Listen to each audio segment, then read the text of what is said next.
Guys ఇప్పుడైతే మనం కొలాయి చెరువు పార్క్ వచ్చాము. ఇప్పుడైతే రండి.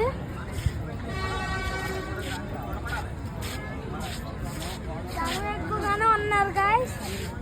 ఇక్కడ వెళ్తాం ఒకసారి చెరువు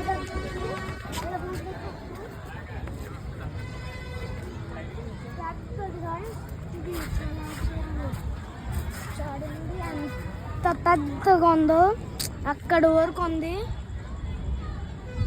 అరగొండ అక్కడ వరకు. ఇలా వెళ్ళకి గేట్లు వేస్తారు. పొద్దున్న వస్తే షిప్పుల మీద వస్తారు గాయస్. అరగొండి ఆ షిప్పులు కాబెల్ అరగొండి గాయస్. అరగొండి వేరే మీకు క్లియర్గానే కనబడుతుంది కదా.